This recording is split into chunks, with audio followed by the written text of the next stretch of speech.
Okay okay చేసి అందరూ కూడా అప్రమత్తంగా ఉంటే బెటర్. ఇలాంటి ఆలోచనలు ఏదైనా ఉంటే కనుక పక్కకి తీసేస్తాను.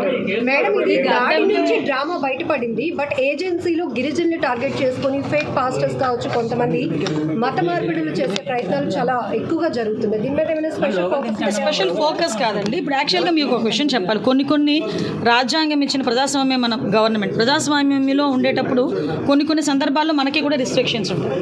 కానీ నేనేమంటానంటే అమాయకమైన గిరిజనుల్ని ఇలాంటి పాస్టర్ కాని వ్యక్తి కూడా పాస్టర్ కింద అతని మీద ఎవరైతే పాస్టర్ అని చెప్పుకుంటున్నాడో అతని మీద ఆల్రెడీ క్రిమినల్ కేసులు ఉన్నాయి.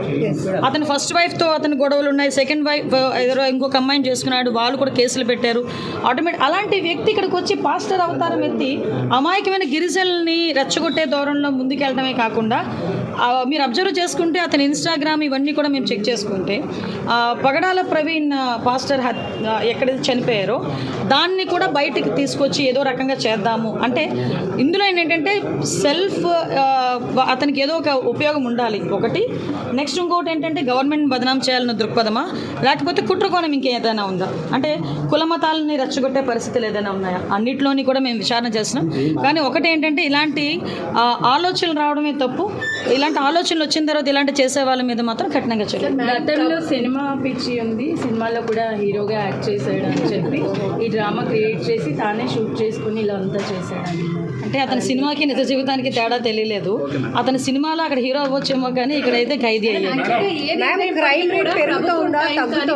సమయం కానీ లేదా పోలీస్ శాఖ సమయం కానీ వైద్యం ఎటువైపు చూసినా ఏ రంగంలోనైనా మొత్తం టైం చాలా వేస్ట్ చేశారు. ఇలాంటి కార్యక్రమాన్ని అంటే ఇలాంటి ప్రోగ్రామ్ సినిమాటిక్ ప్రోగ్రామ్ వేరే వాళ్ళు కూడా చూసి చేయకుండా ఇబ్బంది పెట్టకుండా అలాంటి దాని మీద ఏమైనా మీరు జరిగింది? కంపల్సరీ అండి. దాని అంతని బేస్ చేసుకునే కదా ఈరోజు అతనికి రిమాండ్ విధించారు. దాని మీద కూడా మేము కూడా కస్టడీకి తీసుకొని అతని విచారణ కూడా చేసుకుంటాం. ఒకటి మాత్రం చాలా క్లియర్, నేను మళ్ళీ చెప్తున్నానండి, మీరు అన్నది ఎగ్జాక్ట్లీ కరెక్ట్ పాయింట్. ఇలాంటి వాళ్ళ చర్యల వల్ల police department time waste, government డబ్బులు వేస్ట్. అలానే వీళ్ళు ఇష్టానుసారంగా ఏదో అంటారు కదా ప్రచార పిచ్చితో ఈరోజు ఫాలోయింగ్లు లైక్లు పిచ్చితో చాలామంది ఇలాంటివన్నీ చేస్తున్నారు. కానీ మేము అక్కడితో ఆగట్లే. ఎందుకంటే ఇది కమ్యూనల్ బేస్కి వచ్చింది, ఒక మతానికి సంబంధించిన ఇష్యూకి వచ్చింది. కాబట్టి దీని మీద ఏ కుట్ర కోణం ఉందన్న దాని మీద కూడా మేము ఆలోచిస్తున్నాం. లేకపోతే ఇక్కడ కూర్చుని ఇక్కడ పుట్టి ఇక్కడ పెరిగినోడు ఏదో చేశాడంటే ఒకసారి ఆలోచించవచ్చు. కడపలో ఉన్నవాడు ఇక్కడికి చేయాల్సిన అవసరమే వచ్చింది. సో మేము కూడా ఆ నేపథ్యంలో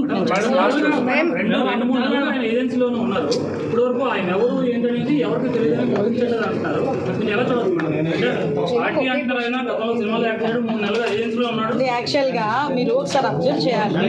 చాలా మంది ఈరోజు ఏజెన్సీలోని బోల్డ్ మంది యాత్రికులు వెళ్తారు, విహారయాత్రకి వెళ్తారు, అదే టూరిస్టులు వెళ్తారు. కొంతమంది అక్కడ చాలామంది మీకు తెలుసు, కొంతమంది పాస్టర్స్ వెళ్తారు, చాలామంది అందరూ వెళ్తారు అక్కడికి వెళ్ళి. ఇలాంటి సమయంలోనే మాకు కూడా తెలిసేది. డెఫినెట్గా మీరు అన్నారు కాబట్టి ఈసారి మేము అందరినీ కూడా అనుమానించాల్సి వస్తుంది. అందరినీ కూడా ఒక సర్వేలెన్స్ పెట్టామనుకోండి, మళ్ళీ మీరే అంటారు పోలీసులు అందరినీ అనుమానిస్తున్నారంటే. కానీ ఒకటేంటంటే మా డ్యూటీ మేము చేస్తాం.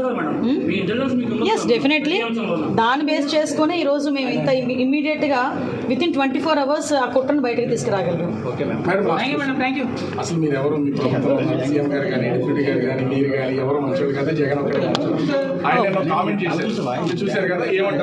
పిచ్చోళ్ళు వాళ్ళు మాట్లాడతారండి. పిచ్చోళ్ళు మాట్లాడేటికి ఏం సమాధానం చెప్పండి. దయచేసి మీరు ఆ ఒక్క విషయంలో ఆరోపణ అన్నందుకు మీకు చాలా ధన్యవాదాలు తెలియజేసుకుంటున్నాను. అక్కడ ఏం జరిగింది అన్నది మొత్తం డిపార్ట్మెంట్ వాళ్ళు చెప్పారు. యాక్చువల్గా ఎక్కడో ఏదో జరిగితేనే మేము ఊరుకోం, అక్కడికి వెళ్తాము. అక్కడ ఏదైతే తగిన బాధితురాలకు తగిన న్యాయం చేయాలో చేస్తాను. అటువంటిది నా కాన్షియన్స్లో అలా జరిగింది అంటే నేను ఊరుకొని ఉంటానని ఎందుకు అనుకుంటారు మీరు? ఫస్ట్ ఆఫ్ ఆల్ మొన్న రాత్రి నాకు ఇన్ఫర్మేషన్ ఎలా వచ్చింది, ఏం జరిగింది అన్నది కూడా క్లియర్గా ఎంక్వైరీ చేస్తే దానికి వెనకతల చాలా ఇష్యూస్ ఉన్నాయి. కానీ అమ్మాయి మీద ఎటువంటి సెక్షువల్ అసాల్ట్ కూడా జరగల. ఆ విషయం అయితే డిపార్ట్మెంట్ నుంచి నాకు క్లియర్గా వచ్చింది. సో దానికి తగ్గట్టుగానే ఎంక్వైరీ కూడా జరుగుతుంది. అతి త్వరలోనే దానికి ఉన్న పూర్వపరాలు, దాని నిజాలన్నీ కూడా వీలైతే నేనే చెప్తా. కానీ అంతవరకు కూడా ఒక ఆడబిడ్డ మీద, అది 11 సంవత్సరాల ఆడబిడ్డ మీద అనవసరంగా అలా జరిగింది, ఇలా జరిగింది, అత్యాచారం జరిగింది, సామూహిక అత్యాచారం జరిగింది, అలాంటి పదాలు ఉపయోగించొద్దని మాత్రం ఒక ఆడబిడ్డ తల్లిగా, ఒక హోంశాఖ మంత్రిగా, ఒక మహిళగా నేను కోరుకుంటున్నాను. ఎందుకంటే ఎవరింట్లో ఆడపిల్లైనా ఆడపిల్లే. అక్కడ జరగనేది జరిగినట్టుగా మనం మాట్లాడుకోకూడదు. దీనికి సంబంధించిన అన్ని విషయాలని కూడా మీతో నేను సపరేట్గా మళ్ళీ మాట్లాడతాను, ఎందుకంటే ఇన్వెస్టిగేషన్ జరుగుతుంది.